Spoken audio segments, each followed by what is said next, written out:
سپس form capsule respiratory tract infection یعنی گلے میں انفیکشن ہو، درد ہو، زکام ہو، بخار ہو اور کھانسی ہو تو اس کنڈیشن میں انفیکشن کو ختم کرنے کے لیے سپیکزائم کیپسول یعنی سپس فارم کیپسول استعمال کروائی جاتی ہے۔ اور اس کے علاوہ سپس فارم کیپسول اوٹائٹس میڈیا یہ ایک کان کی بیماری ہے جس میں درمیانی کان میں انفیکشن ہو جاتی ہے اور کان میں شدید درد ہوتا ہے اور ساتھ بخار بھی ہوتا ہے، تو اس کنڈیشن میں انفیکشن کو ختم کرنے کے لیے سپس فارم کیپسول استعمال کروائی جاتی ہے۔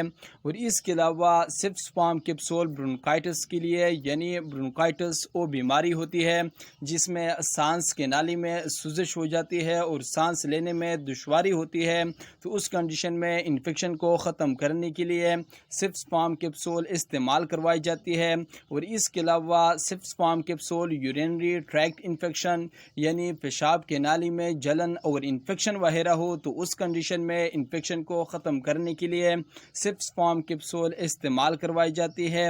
اور اس کے علاوہ سپس فارم کیپسول نمونیا کی سچویشن میں یعنی آنتوں میں انفیکشن ہو جانا اور پیٹ میں انفیکشن ہو جانا تو اس کنڈیشن میں انفیکشن کو ختم کرنے کے لیے سپس فارم کیپسول استعمال کروائی جاتی ہے۔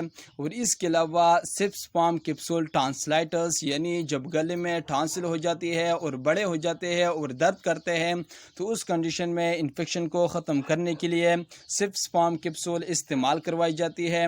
اور اس کے علاوہ سپس فارم کیپسول چیسٹ کے انفیکشن کے لیے یعنی سینے میں ریشہ اور زخم وغیرہ ہو تو اس کنڈیشن میں انفیکشن کو ختم کرنے کے لیے سپس فارم کیپسول استعمال کروائی جاتی ہے۔ اور اس کے علاوہ سپس فارم کیپسول نمونیا یعنی پیٹ میں انفیکشن ہو جانا اور آنتوں میں انفیکشن ہو جانا تو اس کنڈیشن میں انفیکشن کو ختم کرنے کے لیے سپس فارم کیپسول استعمال کروائی جاتی ہے۔ اور اس کے علاوہ سپس فارم کیپسول پرنجائٹس یعنی گلے میں انفیکشن ہو اور کھانسی وغیرہ ہو یعنی زکام ہو تو اس کنڈیشن میں انفیکشن کو ختم کرنے کے لیے سپس فارم کیپسول استعمال کروائی جاتی ہے۔ اور یہ تھے سپس فارم کیپسول یعنی سپیکزائم کیپسول کے بینیفٹس۔ اب ہم جانیں گے کہ سپس فارم کیپسول کے سائیڈ ایفیکٹس کیا ہو سکتے ہیں۔ سپس فارم کیپسول کو زیادہ استعمال کرنے سے سر میں درد ہو سکتا ہے، سر چکرانا ہو سکتا ہے، متلی ہو سکتی ہے، الٹی ہو سکتی ہے، ڈائریا ہو سکتا ہے، پیٹ میں درد ہو سکتا ہے اور سکن پر ریشز ہو سکتی ہے اور انوریکزیا یعنی بھوک کا نہ لگنا ہو سکتا ہے۔ اور اگر اس طرح کے کوئی بھی سمٹمز کا سامنا ہو تو اس میڈیسن کو بند کر دے اور ڈاکٹر سے رجوع کرے۔ اب ہم جانیں گے کہ سپس فارم کیپسول یعنی سپیکزائم کیپسول کے کنٹرا انڈیکیشن کہ کون سے لوگ سپس فارم کیپسول کو استعمال نہیں کر سکتے۔ ہائپر سینسیٹیوٹی لوگ یعنی جو لوگ سپیکزائم کیپسول سے یعنی سپس فارم کیپسول سے الرجی رکھتے ہو تو وہ ہر گزر سپس فارم کیپسول کو استعمال نہ کرے۔ اب ہم جانیں گے کہ سپس فارم